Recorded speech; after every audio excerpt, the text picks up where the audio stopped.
चलें। ए बच्चे सीधा बैठो, ध्यान दोगे। आपने देखा, हेलो,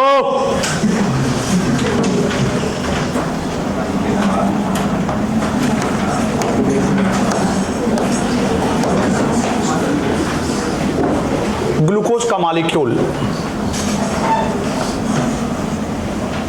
पायरुविक एसिड में,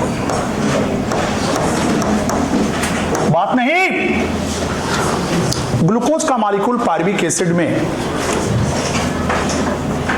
साइटोप्लाज्म में ऑक्सीडाइज्ड हुआ 10 स्टेप में।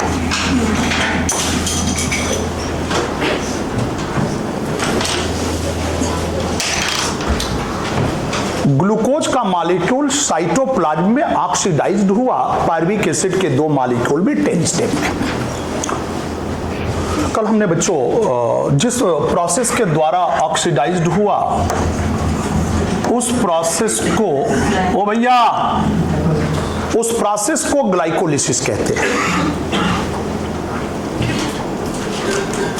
ग्लाइकोलिसिस की समरी क्या है, ग्लाइकोलिसिस का मैकेनिज्म क्या है, वो सब कल क्लियर हो गया था। In the presence of oxygen in glycolysis, total ATP will be formed 10. In the presence of oxygen, the net gain of ATP in the glycolysis 8. In the absence of oxygen, the total ATP formed during glycolysis 4. In the absence of oxygen, net gain of ATP into the glycolysis 2. ये सारे question कल हो गए थे। हमने glycolysis में क्या खोया? ग्लूकोज का 1 मॉलिक्यूल, एटीपी के 2 मॉलिक्यूल। हमने पाया क्या? पायरुविक एसिड के 2 मॉलिक्यूल, एटीपी के 4 मॉलिक्यूल, NaDH2 के 2 मॉलिक्यूल, वाटर के 2 मॉलिक्यूल। ये कल देखा आपने, ये सारी बातें कल आपसे हो गई। अब प्रश्न ये खड़ा होता है, ग्लाइकोलिसिस में जो साइटोप्लाज्म में ग्लाइकोलिसिस के एंड में जो पायरुविक एसिड के 2 मॉलिक्यूल हैं, इनका फ्यूचर क्या होगा, इनका फेट क्या होगा? This is the next question. मैंने बताया ग्लूकोज के इन दोनों, पायरुविक एसिड के इन दोनों मॉलिक्यूल का फ्यूचर 2 बातों पर डिपेंड करता है। क्या पायरुविक एसिड के मॉलिक्यूल जब साइटोप्लाज्म में बने तो उस समय साइटोप्लाज्म में ऑक्सीजन अवेलेबल थी या नहीं थी? This is the question. अगर नहीं थी तो फेट कुछ और होगा, अगर थी तो फेट कुछ और होगा। Oxygen not available, oxygen available नहीं थी। या दूसरी कंडीशन है, ऑक्सीजन इज अवेलेबल। अपने पास 2 कंडीशन है, या तो ऑक्सीजन अवेलेबल नहीं है या तो है। ध्यान रहे, ये पायरुविक एसिड के 2 मॉलिक्यूल साइटोप्लाज्म में बने हैं। उनके पास कितने कार्बन हैं? 1 मॉलिक्यूल के पास 3, 2 के पास 6। वो 6 किसके हैं? ग्लूकोज के। बेटा सीधा बैठो, क्लास में जब भी बैठो अलर्ट, तुम्हारे पे मेरी नजर पड़े ना तो तुम्हें देख करके मेरे अंदर पागलपन आ जाए पढ़ाने का। इस तरीके से क्लास में बैठो, इस तरीके से मुझे देखो। बेटा मुझे सुनो, मजाक नहीं, आई एम सीरियस, ओके? इस तरीके से अब गिर मत जाना, ठीक है? हाँ बेटा जी, बस मुझे पढ़ाने दो। Let me teach, let me teach, let me teach, let me teach. एक पेंसिल नहीं संभाल पा रही हैं।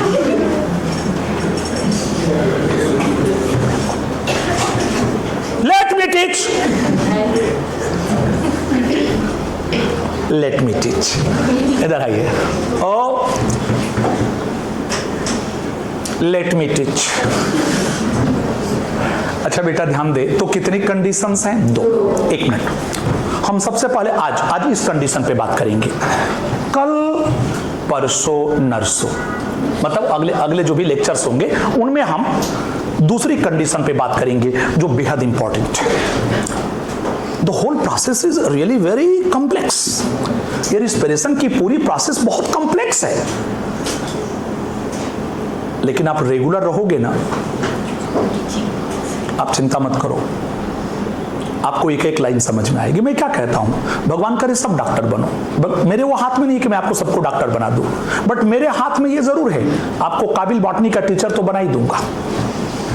ये मेरे हाथ में तो है, अगर मुझे ध्यान से सुन लिया तो बेटा जी ये काबिल बॉटनी के टीचर तो बन ही जाओगे, इसकी गारंटी है। चलो रुक जाओ।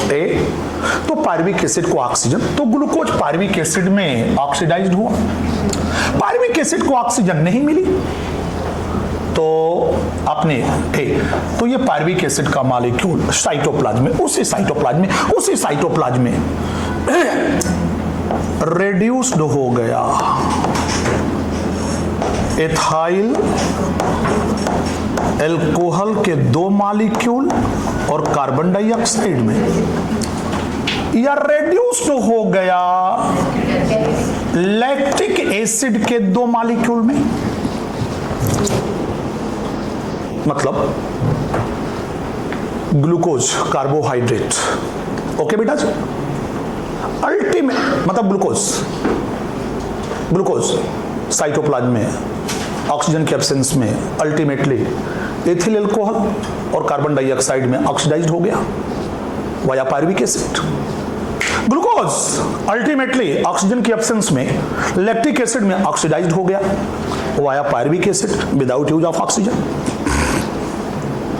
ग्लूकोज क्या है? कार्बोहाइड्रेट। अब सुनो मैं क्या कह रहा हूं, केवल ग्लूकोज नहीं, अगर कोई भी कार्बोहाइड्रेट कहीं भी, अगर कोई भी कार्बोहाइड्रेट ऑक्सीजन के एब्सेंस में किसी ऑर्गेनिक कंपाउंड में ऑक्सीडाइज्ड होता है, अगर कोई भी कार्बोहाइड्रेट अगर ऑक्सीजन की एब्सेंस में किसी भी ऑर्गेनिक कंपाउंड में ऑक्सीडाइज्ड होता है तो इस फेनोमेनन को फर्मेंटेशन कहते हैं। If any carbohydrate in the absence of oxygen या इन एनारोबिक कंडीशन, बातें दो नहीं बल्कि gets oxidised in any organic compound, this phenomenon is called fermentation। एक मिनट, जब ग्लूकोज पायरुविक एसिड में ऑक्सीडाइज्ड हुआ तो एटीपी के 2 मॉलिक्यूल खर्च हुए, एटीपी के 4 मॉलिक्यूल बने, मतलब नेट गेन ऑफ एटीपी कितने का रहा? 2 का। मतलब ग्लूकोज, एक मिनट, एथिल एल्कोहल और कार्बन डाइऑक्साइड में ऑक्सीडाइज्ड हो गया without use of oxygen. Glucose lactic acid में ऑक्सीडाइज्ड हो गया विदाउट यूज ऑफ ऑक्सीजन, जिसमें कितनी एटीपी मिली? 2। एक मिनट, जब कोई बायोमॉलिक्यूल सेल के अंदर विदाउट यूज ऑफ, सुनो, जब कोई बायोमॉलिक्यूल सेल के अंदर ऑक्सीडाइज्ड हो विदाउट यूज ऑफ ऑक्सीजन, जिसमें कि एनर्जी बने, अगर कोई बायोमॉलिक्यूल सेल के अंदर ऑक्सीडाइज्ड होता है, एनर्जी एटीपी के रूप में बनती है, चाहे ऑक्सीजन का यूज हो या ना हो। If any biomolecule within cell oxidized and gives energy in the form of ATP, whether oxygen utilized or not, this is respiration। ये respiration है। मतलब ग्लूकोज का एथिल एल्कोहल कार्बन डाइऑक्साइड में विदाउट यूज ऑफ ऑक्सीजन टूट जाना, जिसमें 2 ATP बनती है, ये एनारोबिक रिस्पिरेशन है। ग्लूकोज का लैक्टिक एसिड में without use of oxygen oxidised हो जाना, जिसमें 2 एटीपी बनती है, यह एनारोबिक रिस्पिरेशन है। लेकिन मैंने क्या बोला? When a carbohydrate in anaerobic condition will be oxidized in any organic compound, this is also called fermentation। मतलब ग्लूकोज का एथाइल एल्कोहल कार्बन डाइऑक्साइड में कन्वर्ट होना, जिसमें 2 एटीपी बनती है, ये एनारोबिक रिस्पिरेशन तो है ही है, बट ये फर्मेंटेशन भी है। ग्लूकोज का लैक्टिक एसिड में ऑक्सीडाइज्ड होना और 2 एटीपी का बनना, ये एनारोबिक रिस्पिरेशन तो है ही है, प्लस ये फर्मेंटेशन भी है। मतलब एनारोबिक रिस्पिरेशन सदैव फर्मेंटेशन है, लेकिन फर्मेंटेशन सदैव एनारोबिक रिस्पिरेशन नहीं है। क्यों? क्योंकि fermentation also possible outside the cell, but anaerobic respiration never possible outside the cell। नहीं समझ में आया? नहीं आया? एक मिनट, पहले फर्मेंटेशन की डेफिनेशन लिख लें। फर्मेंटेशन की डेफिनेशन लिखें।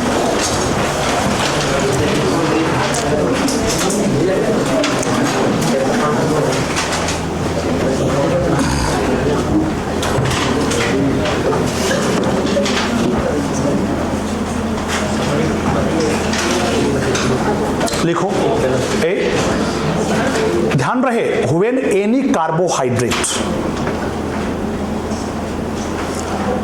व्हेन एनी कार्बोहाइड्रेट, बेटा प्यार से लिखो ना, इतना बेरहमी से क्यों लिख रही हो? तुम्हारे लिखने का एटीट्यूड बतला रहा है कि तुम कितना इन्वॉल्व हो स्टडी में। हाँ, when any carbohydrate, okay, in an aerobic condition, when any carbohydrate in an aerobic condition, in anaerobic condition, oxidized in any organic compound, oxidized in any organic compound,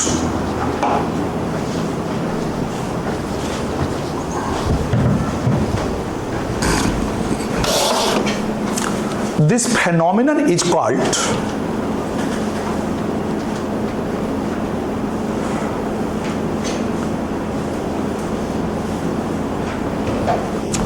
fermentation। Next point लिखो, next point, anaerobic respiration, anaerobic respiration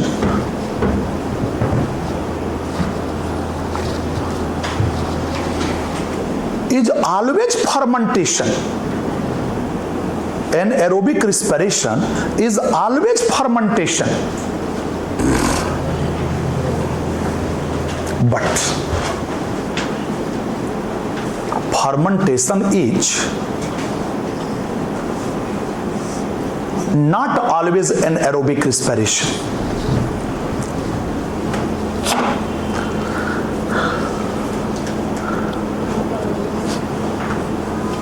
okay बेटा, full stop, paragraph change. This is because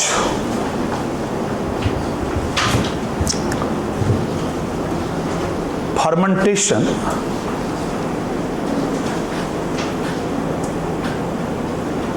may takes place outside the cell also, may takes place outside the cell also, but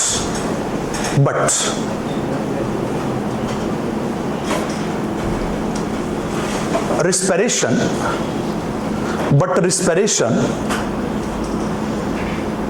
never takes place outside the cell। आ गया समझ में? तो बेटा anaerobic respiration सदैव क्या है? बोलो, फर्मेंटेशन। लेकिन फर्मेंटेशन सदैव एनारोबिक रिस्पिरेशन नहीं है। अब इधर हमने मान लिया, सुनो, हम क्या देख रहे हैं बच्चों? फेटा पायरुविक एसिड, कितनी कंडीशन है? 2, या तो ऑक्सीजन अनअवेलेबल या तो ऑक्सीजन अवेलेबल। बेटा हाथ नीचे, अगर ऑक्सीजन अनअवेलेबल हुई तो ये बताओ इस पायरुविक एसिड का फेट क्या है? चुप, फर्मेंटेशन, या तो एल्कोहलिक फर्मेंटेशन या तो lactic acid fermentation. And don't forget, anaerobic respiration is always fermentation, but fermentation is not always anaerobic respiration। और तुम्हें पहले ही बता चुका हूं, जब रिस्पिरेशन एनारोबिक होगा तो नेट गेन ऑफ एटीपी कितने का होगा? 2 का। तब रिस्पायरेटरी एफिशिएंसी कितनी होगी? Less than 7%। और रिस्पायरेटरी एफिशिएंसी को कैसे कैलकुलेट करोगे? बताया है ना? बोल बेटा। चलो, क्लास में बैठे हुए बच्चों को एक बात क्लियर हो गई, अगर पायरुविक एसिड के मॉलिक्यूल को ऑक्सीजन अवेलेबल नहीं है तो फिर पायरुविक एसिड के मॉलिक्यूल का फेट क्या है, फ्यूचर क्या है? ओके बेटा, fermentation. If oxygen will not be available to the molecule of pyruvic acid, then what will be the fate of pyruvic acid? बच्चों को क्लियर है, fermentation. And what is the fermentation? Clear. और कितने प्रकार का fermentation? दो, या तो एल्कोहलिक या तो लैक्टिक एसिड। चलिए अब अगली हेडिंग क्या बेटा जी? Yes, alcoholic fermentation. Oxygen unavailable, then what will be the fate of pyruvic acid? Fermentation. How many type of fermentation? क्या? Alcoholic fermentation and lactic acid fermentation. ये ध्यान रहे। अरे ध्यान क्या रहे? हमें ध्यान है कि anaerobic respiration is always fermentation, but fermentation is not always anaerobic respiration because fermentation may take place inside the cell और आउटसाइड द सेल। हमें पता है। सॉरी बच्चों, सॉरी, नाराज मत हो। अगर पायरुविक एसिड को नाराज क्यों हो जाते हो भाई? हाँ सर, यस बैठो। अगर ऑक्सीजन नहीं मिली तो बताओ पायरुविक एसिड के कितने फेट हैं? दो। कौन कौन से? फर्मेंटेशन। फर्मेंटेशन आइदर या, चलो पहले लिखो हेडिंग, एल्कोहलिक फर्मेंटेशन। फर्मेंटेशन किसे कहते हैं? क्लियर है ना? अरे भाई बोल नहीं रहे हो।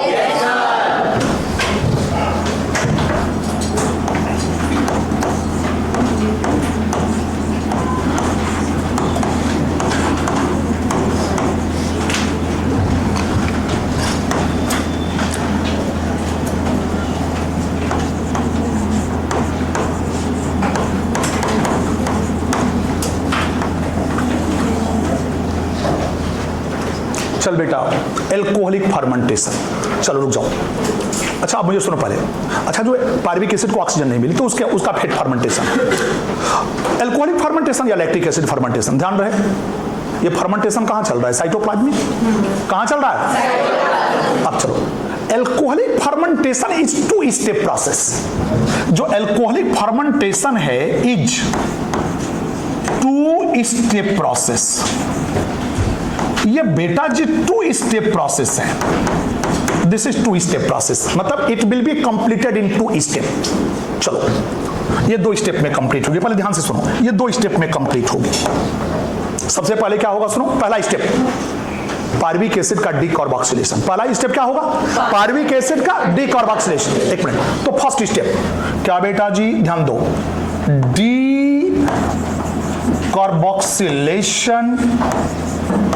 decarboxylation of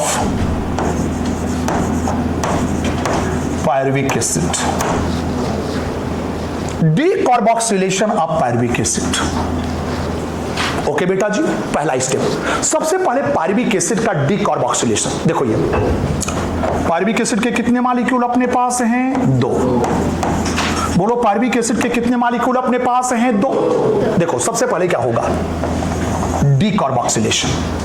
इस पायरुविक एसिड का डीकार्बोक्सिलेशन होगा। तुम्हें पता है जब किसी कंपाउंड से CO2 ऐड करती है तो उसका कार्बोक्सिलेशन होता है, पीछे मानो, और CO2 रिमूव होती है तो उसका डीकार्बोक्सिलेशन होगा। तो पायरुविक एसिड का डीकार्बोक्सिलेशन होगा, मतलब ये CO2 रिमूव होगी और ये हाइड्रोजन इस कार्बन से आकर जुड़ जाएगा। तो पायरुविक एसिड के कितने मॉलिक्यूल हैं? दो। तो कितनी CO2 रिमूव होगी? दो। तो 2CO2। और क्या बना? अब ये हाइड्रोजन एसिटल ग्रुप से आकर के जुड़ गया तो क्या बना? सर ये तो एसेटल्डिहाइड है, गोविंद सर ने पढ़ाया है। एथेनल। क्या? एथेनल। रुक जाओ, इस रिएक्शन को, ये रिएक्शन कहां चल रही है? साइटोप्लाज्म में। ओ भाई, ये रिएक्शन कहां चल रही है? And this reaction will be catalysed by enzyme pyruvic decarboxylase. इस रिएक्शन को जो एंजाइम कैटालाइज करेगा पायरुविक डीकार्बोक्सिलेज। मैंने बोला alcoholic fermentation is two step process. पहले ध्यान से सुनिए, अब क्या होगा? हाँ, अब बच्चों इस एसेटल्डिहाइड का रिडक्शन होगा। सुनिए बेटा, सुनिए, आपने नींद पूरी हो गई, जाइए मुझे कराइए। जय मुझो कराइए, जाओ मुझो क्या हो, बहुत होती है। इधर भाई, अब एसेटल्डिहाइड का रिडक्शन होगा। अब पहला step decarboxylation of pyruvic acid, दूसरा रिडक्शन ऑफ क्या बच्चों, एसेटल्डिहाइड। एसेटल्डिहाइड मतलब एथेनॉल, क्या भाई, एथेनॉल। अब देखो ये एसेटल्डिहाइड के दो मॉलिक्यूल, अब यहां पे देखो ये एसेटल्डिहाइड के दो मॉलिक्यूल, तो इनका रिडक्शन होगा। तो भाई इनके रिडक्शन के लिए रेड्यूसिंग एजेंट चाहिए ना, रेड्यूसिंग एजेंट चाहिए, मतलब हाइड्रोजन चाहिए। वो हाइड्रोजन कौन देगा, रुको चुप मत बोलो। ग्लाइकोलिसिस की स्टेप नंबर 5 पर जो NADH2 के मॉलिक्यूल बने हैं, अगर ऑक्सीजन नहीं मिला तो स्टेप नंबर 5 पर जो NADH2 के दो मॉलिक्यूल बने हैं वो माइटोकॉन्ड्रिया में एंटर नहीं करेंगे, तो उनसे 6 ATP नहीं बनेगी, और वो इस बच्चों पायरुविक एसिड के इस एसेटल्डिहाइड के रिडक्शन में यूज हो गए। NADH2 ये कहां बने हैं, ग्लाइकोलिसिस के स्टेप नंबर 5 पर। अगर ऑक्सीजन होती तो ये बच्चों माइटोकॉन्ड्रिया के क्रिस्टी पर जाकर के इलेक्ट्रॉन ट्रांसपोर्ट सिस्टम में प्रत्येक मॉलिक्यूल कितना ATP देता थी, लेकिन अगर ऑक्सीजन नहीं मिलेगी तो ये उसी साइटोप्लाज्म में यूज हो जाएगा, एसेटल्डिहाइड के रिडक्शन में हो जाने दो। तो भैया एल्डिहाइड है ना, है तो ये हाइड्रोजन इसको रिड्यूस करेंगे, किस में रिड्यूस करेंगे, एल्कोहल में, एथिल एल्कोहल में, और ये क्या हो जाएगा, ऑक्सीडाइज्ड। बोलो ये क्या हो जाएगा, ऑक्सीडाइज्ड। इस रिएक्शन को जो एंजाइम कैटालाइज करेगा, इस रिएक्शन को जो एंजाइम कैटालाइज करेगा उसका नाम होगा एल्कोहलिक डिहाइड्रोजिनेज। ध्यान रखना। अच्छा ये जो एंजाइम है ना, सुनो, ये बच्चों कॉम्प्लेक्स एंजाइम है। पता है जब एक एंजाइम कॉम्प्लेक्स होता है तो उसके स्ट्रक्चर के दो पार्ट होते हैं, प्रोटीन पार्ट और non protein part. Non protein part को कोफैक्टर कहते हैं। इसका कोफैक्टर है जिंक आयन। इसका कोफैक्टर बोलो कौन है, जिंक आयन। नहीं समझ में आया? ओके बेटा जी, अब एक मिनट। तो पायरुविक एसिड को ऑक्सीजन नहीं मिली तो बच्चों पायरुविक एसिड का फेट क्या है, फर्मेंटेशन, या तो एल्कोहलिक फर्मेंटेशन या तो lactic acid fermentation. Alcoholic fermentation कितने स्टेप में कंप्लीट होगा? तो पहला, ओ लड़की कहां खोई हो, अभी क्या कर रही थी?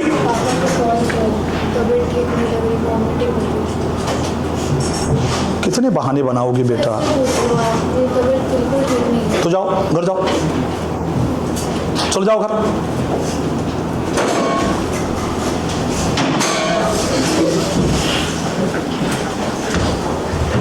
जाने दो भाई उसको।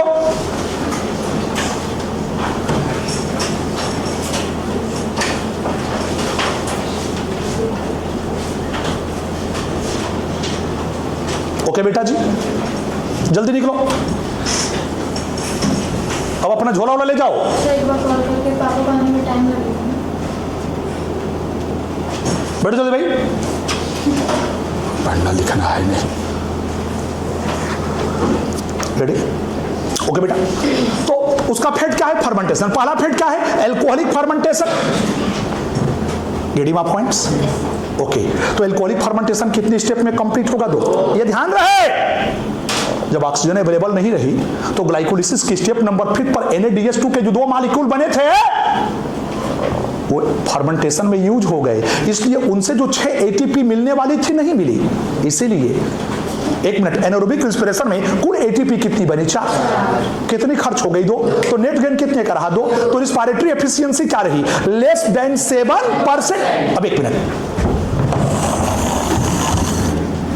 अब इन दोनों इक्वेशन को एक साथ में जोड़ करके लिखूं तो ये ग्लूकोज का मॉलिक्यूल, ओके बेटा जी, without use of oxygen oxidised हो गया एथिल अल्कोहल के दो मॉलिक्यूल में, कार्बन डाइऑक्साइड के दो मॉलिक्यूल में, और बोलो कितनी ATP मिलेगी बच्चों? 2।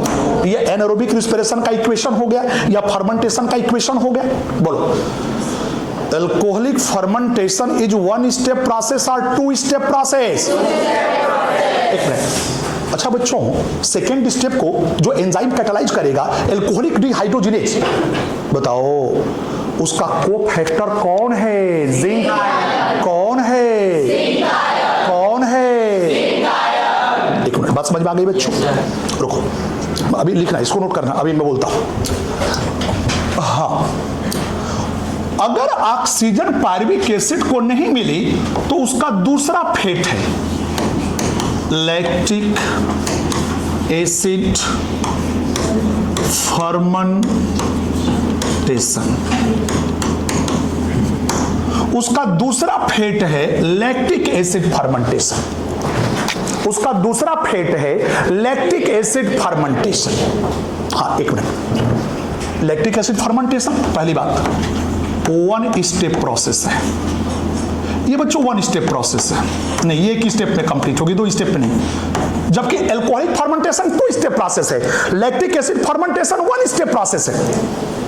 रुको, अच्छा सुनो, अच्छा ये जो लैक्टिक एसिड फर्मेंटेशन है ये कहां होता है? एक तो लैक्टिक एसिड बैक्टीरिया में होता है, एक तो बेटा जी ये लैक्टिक एसिड बैक्टीरिया में होता है। ओके बेटा, दूसरा बच्चों जो मैमल्स हैं उनके मसल्स की सेल में होता है। Lactic acid fermentation were found in the lactic acid bacteria, either in the muscle cells of mammals.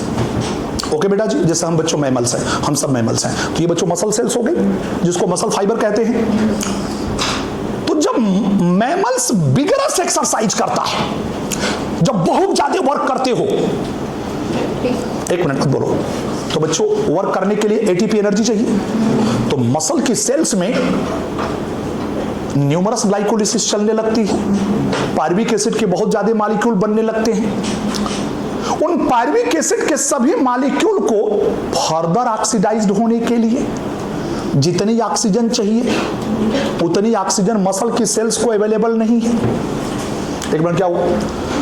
During the vigorous exercise, huge amount of energy required in the form of ATP. So muscle की sales में numerous glycolysis start, pyruvic acid के बहुत ज्यादा molecule बन जाते हैं। उन सभी मॉलिक्यूल को आगे ऑक्सीडाइज करने के लिए जितनी ऑक्सीजन चाहिए मसल सेल्स में उतनी अवेलेबल नहीं है।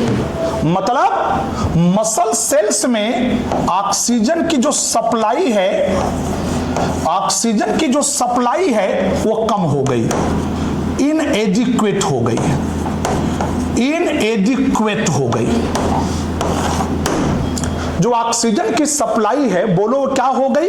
इनएडिक्वेट हो गई, कम हो गई। परिणाम क्या हुआ बच्चों? एक मिनट, पायरुविक एसिड के बहुत सारे मॉलिक्यूल, परिणाम क्या हुआ ध्यान दो, पायरुविक एसिड के बहुत सारे मॉलिक्यूल किसमें कन्वर्ट हो गए? Lactic acid. और ये लैक्टिक एसिड मसल्स की सेल में, ये लैक्टिक एसिड मसल्स की सेल में एक्युमुलेट होने लगी, और लैक्टिक एसिड के एक्युमुलेशन की वजह से जो मसल्स की सेल हैं वो फैटीग हो जाती हैं। जो मसल की सेल्स हैं, जो मसल्स की सेल हैं वो फैटीग हो जाती हैं, जो मसल की सेल्स हैं वो फैटीग हो जाती हैं।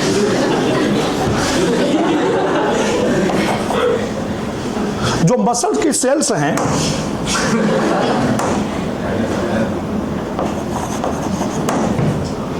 फैटीग हो जाती है। इसलिए आप काम तो करना चाहते हो लेकिन मसल्स की जो सेल्स है उसमें लैक्टिक एसिड के एक्युमुलेशन की वजह से जो मसल की मूवमेंट है वो रुक गई, यानी आप थक गए, आप काम कर ही नहीं पा रहे हो, करना तो चाहते हो, क्यों? Due to inadequate supply of oxygen. Muscle fatigue is due to the accumulation of lactic acid. Okay बेटा जी, हाँ एक मिनट। अच्छा, ये लैक्टिक एसिड फर्मेंटेशन 2 जगहों पर होगा। अच्छा, ये 2 स्टेप प्रोसेस है कि 1 स्टेप? 1 स्टेप। अब देखो इसमें क्या होगा, ये पायरुविक एसिड के 2 मॉलिक्यूल हैं, ये पायरुविक एसिड के 2 मॉलिक्यूल। ओके बेटा जी, हाँ। अब इनका रिडक्शन होगा, पायरुविक एसिड के पायरुविक एसिड के दोनों मॉलिक्यूल का रिडक्शन होगा। तो तो फिर रिडक्शन के लिए हाइड्रोजन चाहिए, कौन देगा? NADH2, वही जो स्टेप नंबर 5 पर बना है। ओ यानी फिर कितने ATP का लॉस हो गया? 6। अगर NADH2 के 2 मॉलिक्यूल को ऑक्सीजन मिलती तो हमें इलेक्ट्रॉन ट्रांसपोर्ट सिस्टम में 6 ATP बनते ना। यानी बताओ जब फर्मेंटेशन होता है तो ओवरऑल कितने ATP का लॉस होता है? 6, क्योंकि कितने NADH2 का लॉस होता है? 2, और एक NADH2 इक्विवेलेंट टू 3 ATP। तो ये बच्चों NADH2। ओके, अब क्या होगा? रिडक्शन हो गया। इस लैक्टिक एसिड, इस पायरुविक एसिड का रिडक्शन हो गया। किस में? लैक्टिक एसिड के 2 मॉलिक्यूल में। ओके बेटा जी, लैक्टिक एसिड के 2 मॉलिक्यूल में। इस रिएक्शन को जो एंजाइम कैटालाइज करेगा उसका नाम होगा लैक्टेट डिहाइड्रोजिनेज। इस रिएक्शन को जो एंजाइम कैटालाइज करेगा उसका नाम होगा लैक्टेट डिहाइड्रो। ध्यान रहे ये रिएक्शन कहां चल रही है? साइटोप्लाज्म में। तो फिर बच्चों एनारोबिक रिस्पिरेशन का इक्वेशन हो गया C6H12O6 इक्वल टू, ये बताइए लैक्टिक एसिड के कितने मॉलिक्यूल? 2 प्लस कितनी ATP? 2। बात समझ में आई? नहीं आई? नहीं आई। अगर पायरुविक एसिड के मॉलिक्यूल को बेटा जी ऑक्सीजन नहीं मिलती है तो पायरुविक एसिड का साइटोप्लाज्म में फेट क्या है? फर्मेंटेशन। कितने प्रकार का? 2। एल्कोहलिक क्या? Alcoholic fermentation is how many step process? पहली स्टेप में क्या होगा? दूसरी स्टेप में क्या होगा? रिडक्शन। ये बताओ लैक्टिक एसिड फर्मेंटेशन। अच्छा बताओ फर्मेंटेशन में ओवरऑल कितनी ATP का लॉस होगा? 2। ये बताओ फर्मेंटेशन में कितनी NADH2 यूज हो गई? तो अगर ऑक्सीजन होता तो जाकर के 6 ATP देती ना। तो ड्यूरिंग फर्मेंटेशन बताओ कितने ATP का लॉस हुआ? कितने ATP का लॉस हुआ? नहीं समझ में आ रहा। अब मेरी बात समझे, मैंने क्या बोला? Anaerobic respiration is always fermentation, but fermentation is not always anaerobic respiration. अच्छा बेटा जी एल्कोहलिक फर्मेंटेशन हुआ तो उसमें क्या बना? एल्कोहलिक फर्मेंटेशन हुआ तो उसमें क्या बना? क्या बना? एथाइल एल्कोहल, एथेनॉल बना। क्या बना? एथेनॉल बना। एथेनॉल बना। क्या बनी? मधुशाला। क्या बनी? मधुशाला। एथाइल अल्कोहल को मधुशाला भी कहते हैं, इसे वाइन भी कहते हैं, ब्रांडी भी कहते हैं, शराब भी कहते हैं। ठीक है, कई नाम है इसके। पुराना नाम क्या है? मधुशाला। बेटा जी कर ले बात भाई, तू रख। पढ़ना लिखना है नहीं, 10 बार पानी पीना है, कमीना कहीं का। हाथ दीजिए।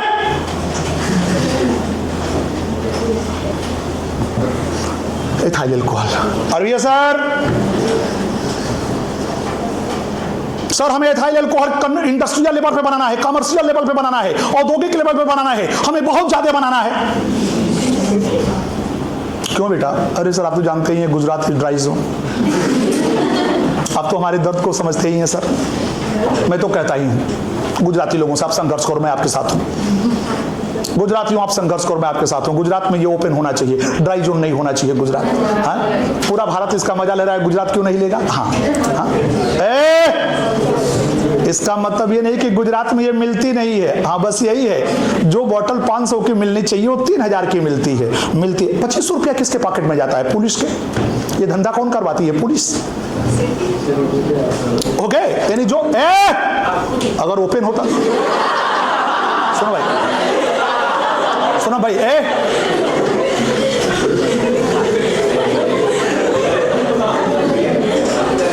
Through out my life, soon, through out my life, now I am 49 year old, I have never touch alcohol even from my single finger. समझ रहा है ना बेटा? 4 भाई हूं, 3 भाई सीबीएसई बोर्ड में लेक्चरर हैं, मैं यहां पे काम कर रहा हूं। घर में 5 बच्चे हैं जिसमें से 2 आईटीएंस हैं, एक केनरा बैंक में मैनेजर है, एक कमांडिंग ऑफिसर है, और हम किसान के बच्चे हैं। पिताजी हमारे किसान थे, वहां से उठ करके यहां तक आए हैं। क्यों? क्योंकि जिद पढ़ने की, पढ़ेंगे, एक सम्मान प्राप्त करेंगे, गांव में और समाज में अपना एक मुकाम बनाएंगे। ठीक है ना बेटा जी? We have never run after alcohol, okay, that's why I am.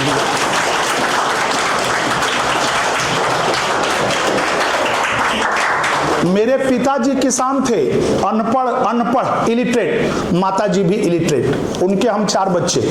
मेरे 3 भाई सीबीएसई बोर्ड में मैथमेटिक्स के लेक्चरर हैं। They are MSc BEd with the mathematics from Prayag university, Allahabad university, one of the best university of India. Okay बेटा जी? And I am working here, और working year not as a junior teacher, as a senior teacher, top पे लड़के काम करता हूं। कभी junior बनकर के किसी का काम नहीं किया बेटा जी। ठीक है? जुनून है, जिद है काम करने का। जहां भी रहूंगा नंबर 1, नंबर 2 पे तो रह ही नहीं सकता।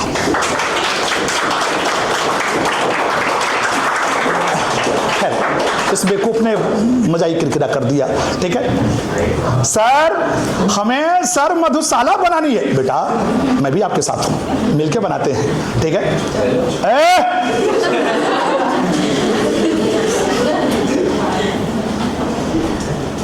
वर्ष में एक बार ही जलती होली की ज्वाला। सुन तो लो पहले। वर्ष में जलती एक बार ही होली का दहन कितनी बार होता है? एक बार ही लगती बाजी, जलती दीपों की माला। और दीपावली कितनी बार बनती है? एक बार। वर्ष में एक बार ही जलती होली की ज्वाला, एक बार ही लगती बाजी, जलती दीपों की माला। किंतु किसी दिन दुनिया वालों आ मदिरालय में देखो, किंतु किसी दिन दुनिया वालों आ मदिरालय में देखो, दिन को होली रात दिवाली रोज मनाती मधुशाला। ठीक है? सुनो, प्लीज कम। अच्छा, लेट मी एक्सप्लेन। आप अहमदाबाद में जुहापुरा जाओ सर, वहां तो एक भी हिंदू नहीं मिलेगा, सारे मुस्लिम लोग रहते हैं सर, वहां तो हिंदू का एक भी घर नहीं है। बेटा मैं जब बोलूं तो सुनो, बोलो दो में सर, एक भी यहां मुस्लिम नहीं मिलेगा, यहां तो मुस्लिम, हिंदू सोसाइटी में चले जाइए, कोई मुस्लिम वहां दिख ही नहीं सकता है। सुन तो ले मैं क्या बोल रहा हूं। मतलब अहमदाबाद में मुस्लिमों का अलग एक समाज है, हिंदुओं का एक अलग समाज है। मतलब अहमदाबाद में ही भारत पाकिस्तान बन चुका है। सुनना मैं क्या कर रहा हूं, कितनी बड़ी बात कह रहा हूं। नहीं, एक हिंदू मुस्लिम के घर जा ही नहीं सकता, एक मुस्लिम हिंदू के घर जा ही नहीं सकता। रेयरेस्ट हो सकता है कि वो जाए, दोनों सेपरेट है क्योंकि दोनों की कल्चर अलग है। ना उसके घर खाना खा सकता है, ना उसके घर खाना खा सकता है, ना उसके बर्तन में पानी पी सकता है, ना उसके बर्तन में पानी पी सकता है। कहने के लिए हम भारतीय हैं, लेकिन देखा जाए तो विचारों के आधार पर हम एक दूसरे से अलग हैं। नहीं, एक मुस्लिम कभी भी एक मंदिर नहीं जाएगा और एक हिंदू कभी मस्जिद नहीं जाएगा। तो इसका मतलब कि हम भारत में रह करके बट गए। एक जगह है जहां पे हिंदू भी जाता है, मुस्लिम भी जाता है, सिख भी जाता है, ईसाई भी जाता है। बेटा जी अब फिर बीच में बोलोगे तो मजा नहीं ले पाओगे, आप मुझे सुनोगे तो आनंद आएगा। मैं क्या बोल रहा हूं, जीवन का मैसेज। कितनी बड़ी बात लिखा है अमिताभ बच्चन के फादर हरिवंश राय बच्चन ने। यह मधुशाला बुक है, कविताओं का संग्रह, written by, composed by Harivansh Rai Bachchan, the father of big B Amitabh Bachchan. मैं वहां बोल रहा हूं, 1935 में बुक आई थी, मेरे घर पे पढ़ी है, मैंने पढ़ा है। जीवन का दर्शन है, अल्कोहल के माध्यम से जीवन का दर्शन। क्या जबरदस्त लिखा है बच्चन साहब ने। एक जगह है जहां हिंदू भी जाता है, मुस्लिम भी जाता है, सिख भी जाता है, ईसाई भी जाता है। एक जगह है, वहां बोतल भी एक है। हंसना मत, सुनना ध्यान से। वहां बोतल भी एक है, गिलास भी एक है, पीने वाले बहुत हैं, जिसमें हिंदू भी हैं, मुस्लिम भी हैं, सिख भी हैं, ईसाई भी हैं। एक ही गिलास है, पीने वाले कई हैं, एक ही गिलास से सब पी रहे हैं। गिलास जूठी है, लेकिन कोई शिकायत नहीं कर रहा है कि देखो ये जूठी गिलास से पिला दिया। बोतल एक है, कुछ बहुत जल्दी में है, बोतल ही लगा ले रहे हैं। कोई शिकायत नहीं कर रहा है, देखो ये झूठी बोतल से पिला दिया, तो ग्लास भी झूठी हो गई, बोतल भी झूठी हो गई, शराब भी झूठी हो गई, और सभी वर्ग के लोग, सभी धर्मों के लोग एक पात में बैठ करके उस शराब को एंजॉय कर रहे हैं। क्या ये संभव है मंदिर में? क्या सभी जाति के लोग एक साथ बैठकर? नहीं। क्या ये मस्जिद में संभव है सभी जाति के लोग? नहीं ना। But this is only possible where? In Madhushala. समझ में आ रहा है? तो सर फिर तो ये मंदिर मस्जिद ये तो बैर बढ़ा रहे हैं, ये तो समाज को बांट रहे हैं हिंदू मुस्लिम में, ये तो दिलों के बीच में दीवार पैदा कर रहे हैं। धर्म दिलों में दीवार पैदा करने का नाम नहीं, धर्म दिलों के बीच में खड़ी हुई दीवार को, नफरत की दीवार को गिराने का नाम है।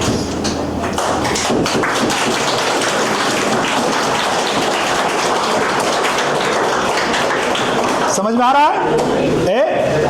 बच्चन साहब क्या लिखते हैं, सुनो कितनी प्यारी लाइन लिखते हैं, कितना बड़ा मैसेज है जीवन का। कभी न सुन पड़ता हा उसने जूठी कर डाली हाला, हाला मतलब शराब। कभी न सुन पड़ता हा उसने जूठी कर डाली प्याला। वो कहते हैं मैं जब भी मधुशाला में जाता हूं आज तक मैंने किसी को शिकायत करते हुए नहीं पाया, देखो इसने जूठी शराब पिला दिया, जूठी गिलास से पिला दिया। कभी मैंने आज तक I have never found a single person complaining this. कभी न सुन पड़ता हा उसने जूठी कर डाली हाला, कभी न सुन पड़ता हा उसने जूठी कर डाली प्याला।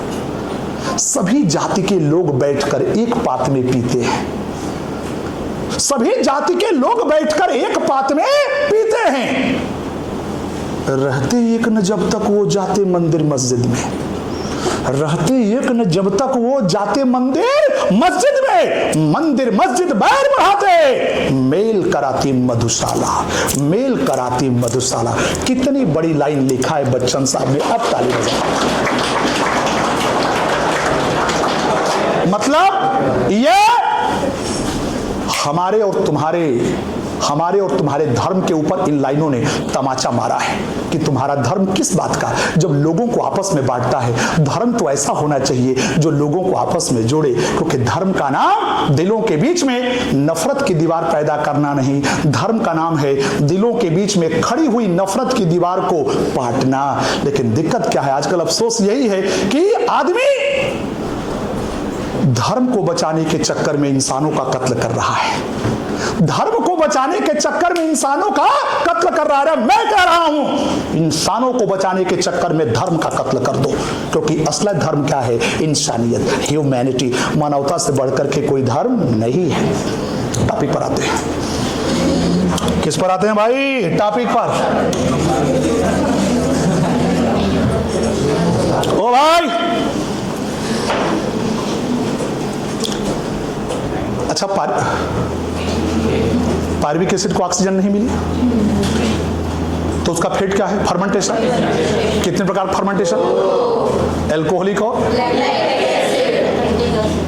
नहीं समझ में आ रहा है। Alcoholic fermentation is how many step process? Lactic acid fermentation, fermentation में कितने एटीपी का लॉस हुआ? कितने एटीपी का? कितने एटीपी का? अच्छा, ये फर्मेंटेशन कहाँ चल रहा है? कहाँ चल रहा है? और भी सर हमें अल्कोहल बनानी है फर्मेंटेशन के द्वारा, फिर वहीं अटक गए। हाँ, जब से क्लास शुरू किया हूं अल्कोहल बनानी है, अल्कोहल बनानी है, बेवकूफ से बना। और ये मुझे अल्कोहल ही पिलाने लगे। हाँ? ये मुझे अल्कोहल ही पिलाने लगे। हाँ हाँ हाँ हाँ, ये बेवकूफ मेरे कैरेक्टर पे ही अंगुली उठाने लगा। अब सुन बेटा, ध्यान दे, सुन। ए लड़के, बेटा जी इंडस्ट्रियल लेवल पर एल्कोहल फर्मेंटेशन के द्वारा ही तो बनाई जाती है। तो रुक जाओ।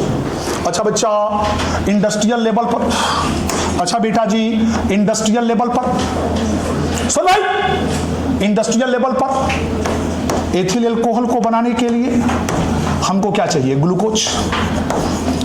ग्लूकोज रॉ मटेरियल है। अच्छा, इसके लिए हम क्या करेंगे? इसके लिए बच्चों हम क्या करेंगे? चावल लेंगे, राइस। राइस में क्या है? स्टार्च। स्टार्च किसका पॉलीमर है? ग्लूकोज का।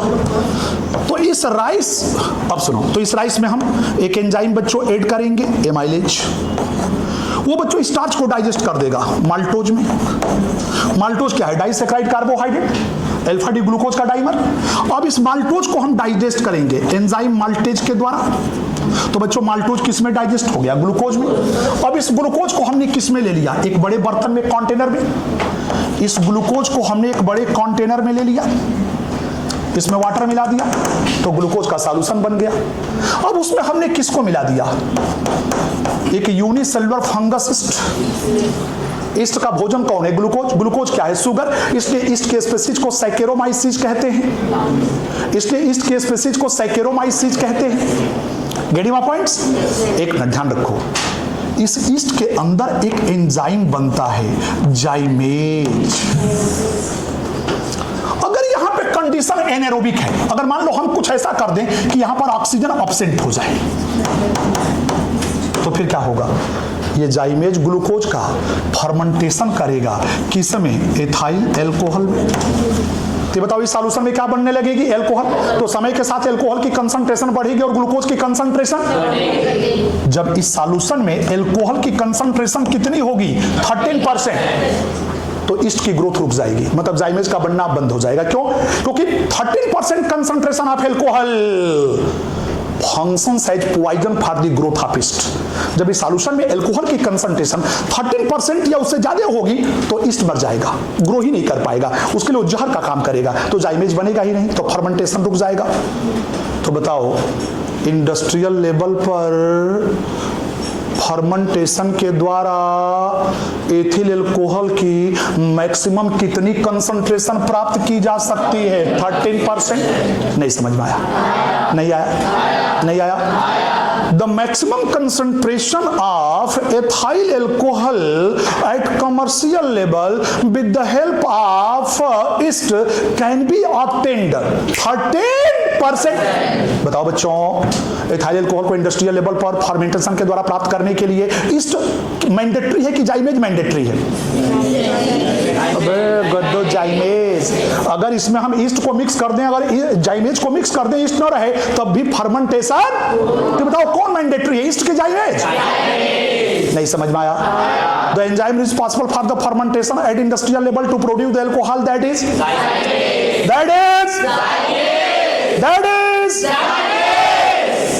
अच्छा, पायरुविक एसिड को ऑक्सीजन नहीं मिलेगा तो उसका फेट क्या है? उसका फेट क्या है? कितने प्रकार का?